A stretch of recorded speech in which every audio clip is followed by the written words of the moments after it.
Marty McTavish was on vacation at Loch Ness with his good buddy Bill O'Hennessy in January of 2025. These two worldly gents were standing at the edge of Loch Ness arguing over who had bigger earlobes, when suddenly something amazing happened. A giant dark shape emerged from the still waters of the mysterious loch. What the hell is that thing? Bystanders pointed in amazement and watched as the strange dark form breached the surface and moved around on the water. It was easy to see too, because that day the water was strangely still. Anyone familiar with the Scottish winters knows this is rare. This time of year, the loch is usually about as calm as a stomach after eating day-old Taco Bell leftovers. I found a coupon in the car for Taco Bell. This was significant and a massive thing moving in the waters in front of them. Not a fleeting shadow or trick of the light.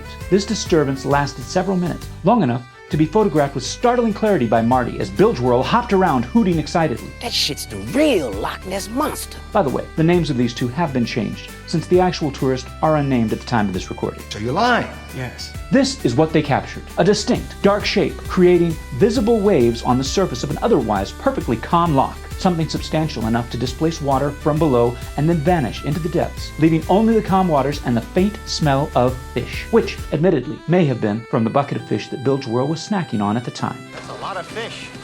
This sighting is far from an isolated incident. This is the Loch Ness Monster. The Loch Ness Monster. Or Nessie, as she is affectionately known in the bizarre series of erotic novels that have been, and I'm not joking, written about her. She has been spotted over 1,000 times since the 6th century, and frankly, she looks great for her age. She's old, isn't she? So, for 1,500 years, something has been disturbing the waters of this ancient Scottish loch. Something large, something intelligent, something that does not abide by the time-honored rules of Marco Polo.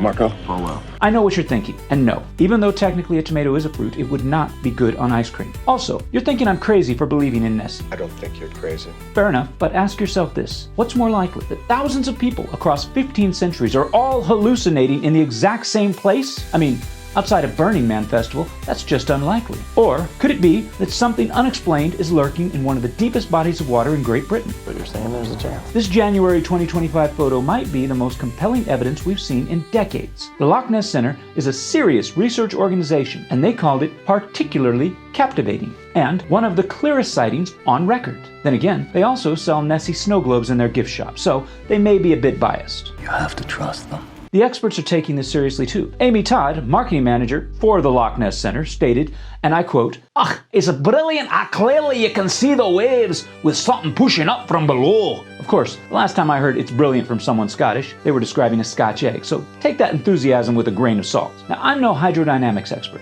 but I do have a very basic understanding of physics. A little, sort of, kind of. For a wave pattern like this to form in calm water, something pretty damn big has to move it from beneath. How big are we talking?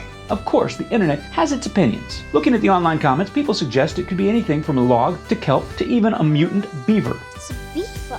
Even the scientific community is intrigued. Recent studies suggest that Nessie could be a giant eel, some growing to monstrous sizes in the cold, deep waters of the loch. So, their explanation for a lake monster is it may actually be a different kind of lake monster. It's a little like saying, what you have there isn't a dragon, it's just a fire-breathing flying lizard. Or hey, it's not a hangover, it's just drinking tequila shots. In reverse. Too much tequila. May 2025, Loch Ness Centre is launching The Quest, their most ambitious search yet. 13 monitoring stations, hundreds of volunteers, 6-hour shifts. Unfortunately, I won't be able to join them this time because my expedition budget consists of exactly $2 and a bit of pocket lint. But I will be there in spirit with a large bottle of scotch in their honor. I love scotch. I do understand their skepticism. In a world of science and reason, believing in lake monsters seems ridiculous. It's easy to look at the evidence and see the holes. The famous surgeon's photograph was actually a bath toy. The photographer admitted to faking it, which shocked absolutely everyone in the world except for his wife, who simply responded, I could tell. I've been faking it.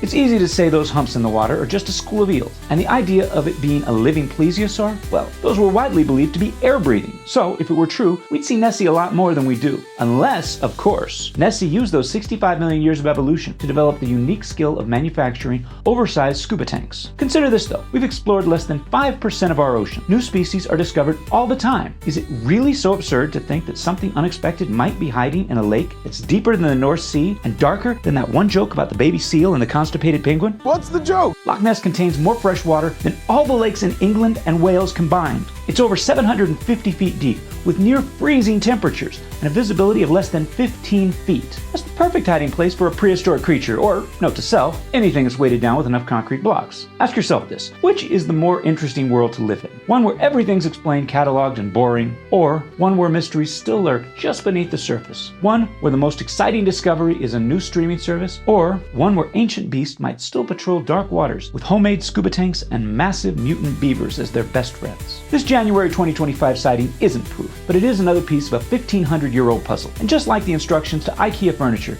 if we just keep at it long enough, we may put together this Bjorgenfleimenheimelgerber and then realize it's not a bookshelf. It's actually a Loch Ness Monster. Oh, that's a bookcase. Of course, in that case, we'd probably return it because it's very difficult to stack books on a Loch Ness Monster, but you get the idea. Please subscribe to Dark Hours a Day to help me fund a trip to Loch Ness and live out my fantasy of trying to mate Bigfoot with the Loch Ness Monster. Even if it didn't work. It'd be a hell of a show, huh? See ya.